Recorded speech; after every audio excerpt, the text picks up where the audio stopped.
I'm Leo Brown, and I have cerebral palsy. Hi, everybody. It is me, the fabulous Leo Brown, and I'm here to talk about cerebral palsy, or cerebral palsy, as some people call it, or CP. It is March, and that means it is Cerebral Palsy Awareness Month. And as a person who has CP, I wanted to talk about it. I did a video about it, about how it affects my life and living with it a little bit. And in the video, I hinted a little bit as to how it affects my world. But I wanted to go in more detail about it.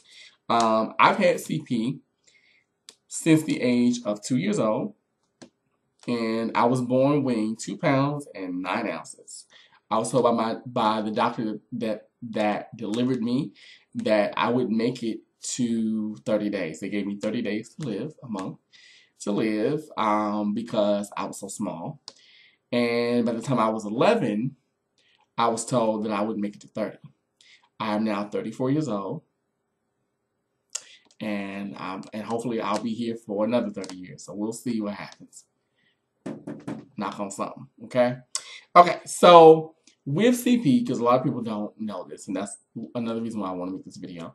With CP, you have 4 different types. You have spastic, atoid, ecstatic. I hope I'm saying it right. And correct me if I'm wrong, please. And then you have mixed. Me, I have spastic CP. And spastic CP deals a lot with muscle movement, coordination, balance, things like that. How CP is caused, it's not a genetic thing. It's not passed down. Let me make that very clear. It's caused by abnormal brain development or brain damage during or after birth, or even sometimes before birth.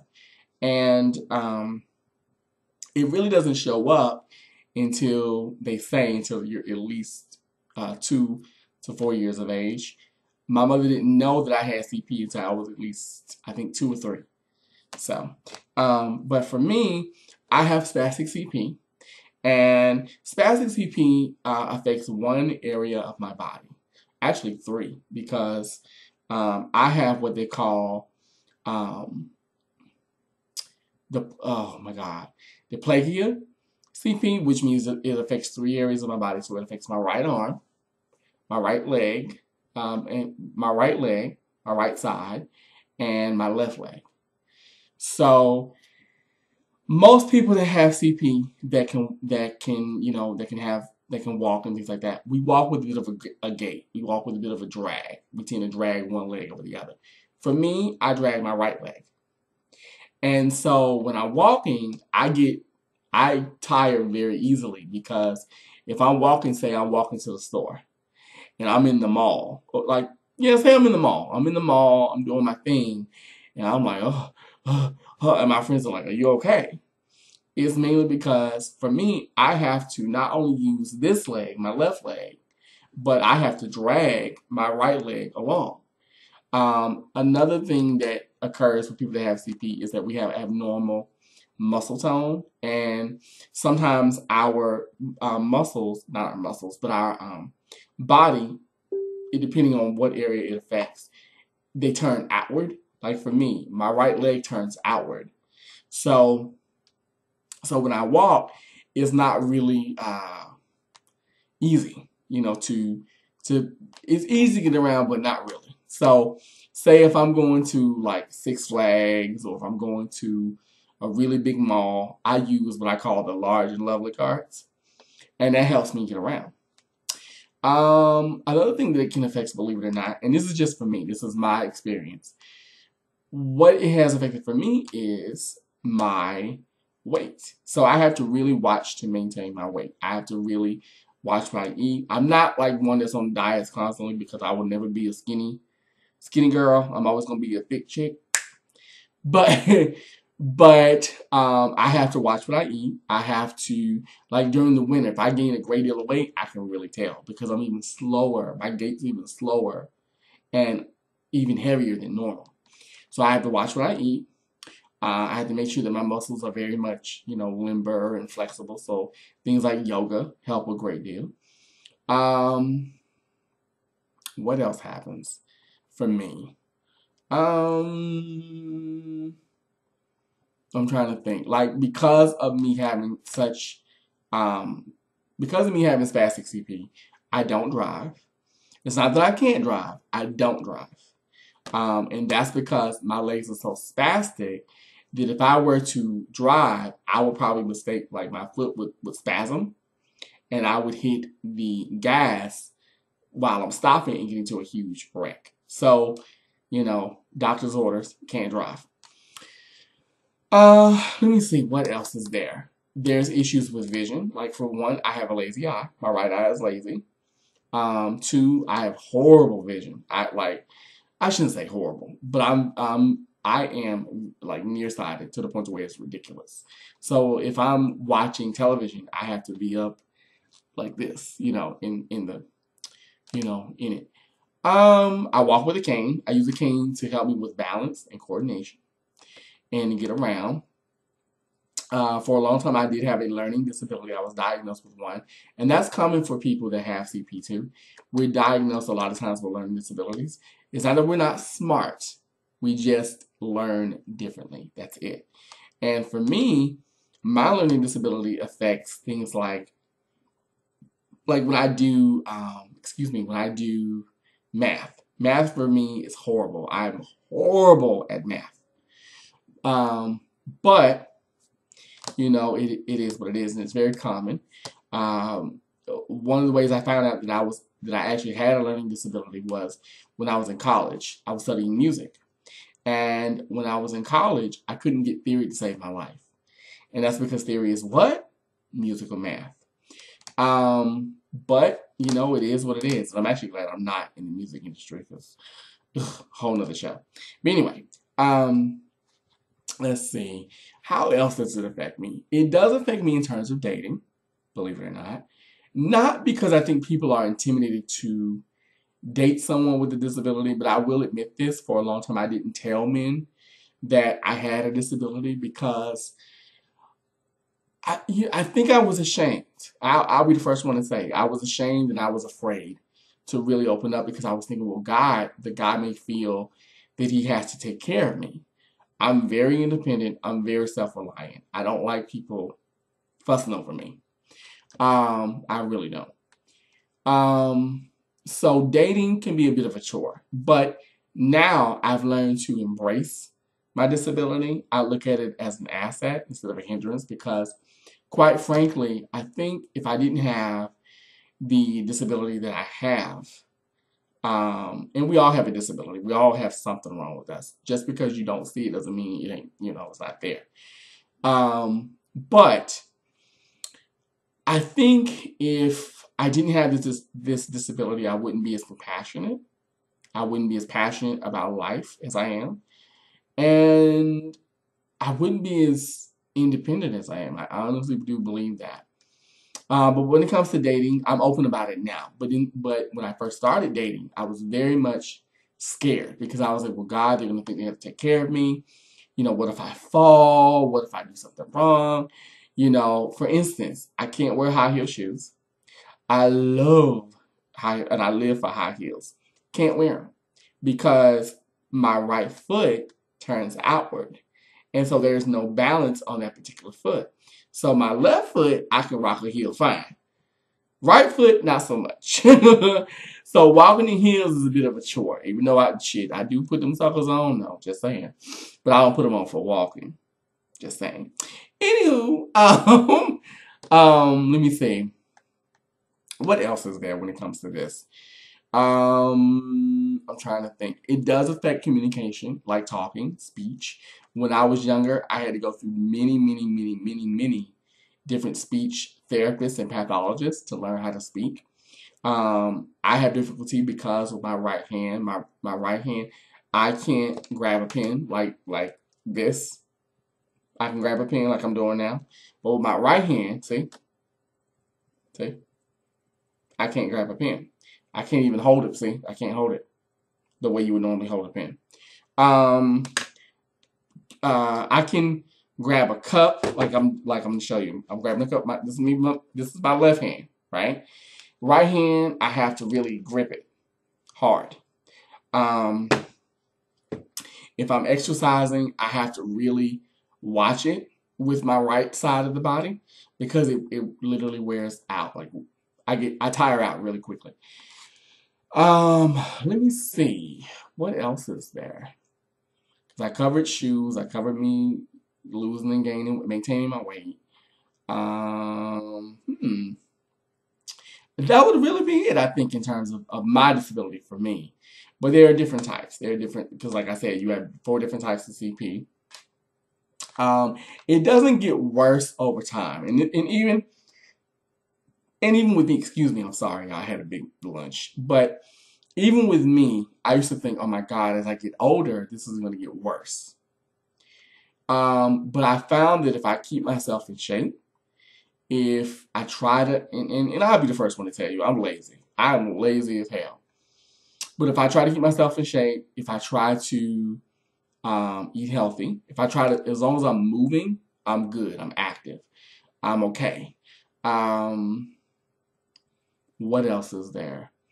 So it doesn't get worse. But I really have to watch it, in terms of movement and things like that. But to my people that have CP, whatever type you may have, don't feel ashamed. Don't be embarrassed. Because there was a point in time where I was embarrassed. I was ashamed. And I thought I was unlovable. I thought I was undateable. I thought that I needed someone to take care of me. Seriously. I seriously thought that for a long time. Up to this point in my life, I'm now 34. I have had up to, the last time I counted, I've had 13 procedures done to my body. So let me go down the list of that. I've had my calves cut, like literally cut in two. So I have no calf muscles, not really. I've had my hamstrings cut. I've had my feet, my ankles broken and then put back together and broken again and put pins in them. I've worn braces. When I was very young, I wore braces that came up to the top of my thighs. And they were very, very heavy. And I wore them sometimes underneath my clothes and over my clothes. And they weighed, they weighed about 10 pounds apiece. So just imagine I'm a little boy in school and I'm walking, pow, pop, pop. So you hear the thumping noise. And I got teased a lot when I was younger because of my walk. I was called RoboCop. Most people who have CP are very short. I am 5'1", so I'm very, very tiny. I'm not tiny in bones, though, okay? Tell my hips and my ass that. Everything else on me is thick as hell. But anyway, I come from thick people, but that's a whole other show. And I'm grateful for it. Thank you, Mom and Daddy. What else? There was a point in time where I actually had to sleep in set braces. I've had the kind of surgery where you are casted down and you have a cast on both legs, but it has a bar in between them.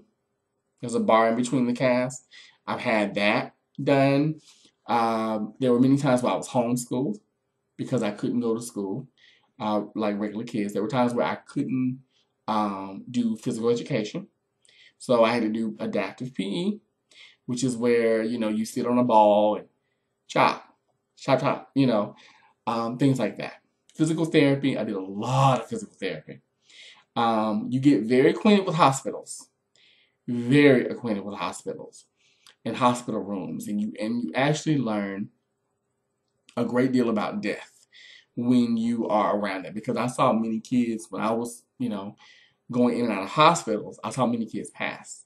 So, I'm very well aware of the hospital game in the medical industry, and I'm not really a big fan of it, but that's a whole other video too. Let me see, what else is there that it affects the way I walk. It affects the right side of my body, so my entire right side. I'm not completely paralyzed, but partially, especially when it comes to my right leg. My legs actually are a little longer than one another.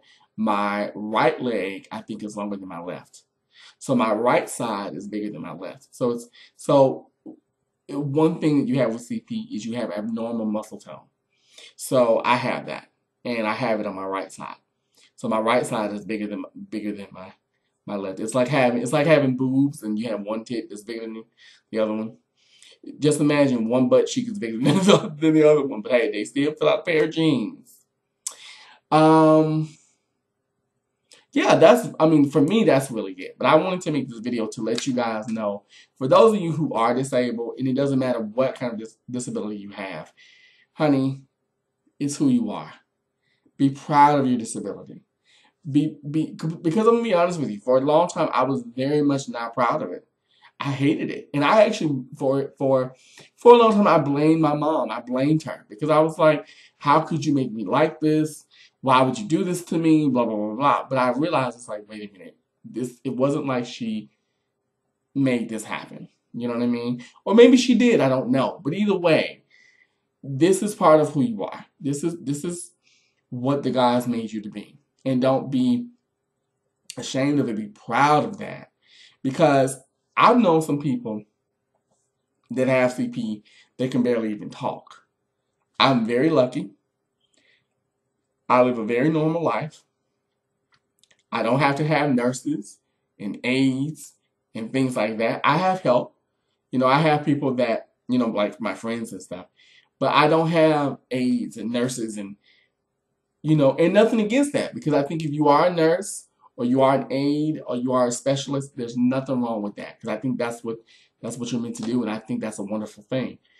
But for me, I'm lucky in that. I don't have to have that. I can get up out of my bed and walk down my stairs and do my laundry and cook my own food. And, I live a very independent life. And I'm very grateful for it and I'm very lucky. So I wanted to say to all my people that are watching this, even if you're not disabled, be proud of who you are. And for those of you who are bullying disabled people, stop doing it because that could be you one day. Don't bully down things you don't know and things you have yet to understand.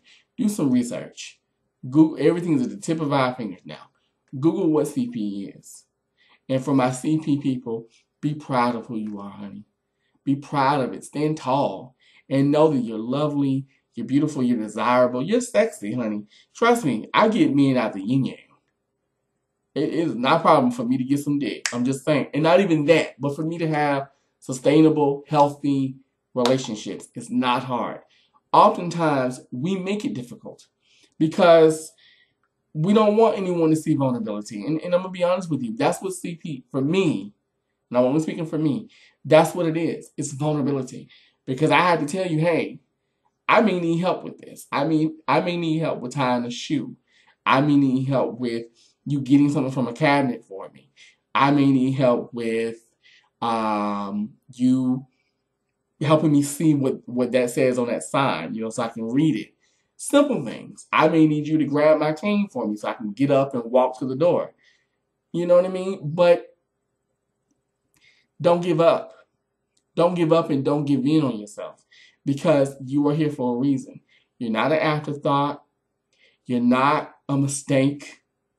You didn't do anything wrong. And I'm telling you what I know because I've been down this road myself. I go through it sometimes. I've been rejected. I'm going to be real. I've had people reject me and look at me weird and, ask me, why do I walk so funny? And what's wrong and what happened? I get those questions.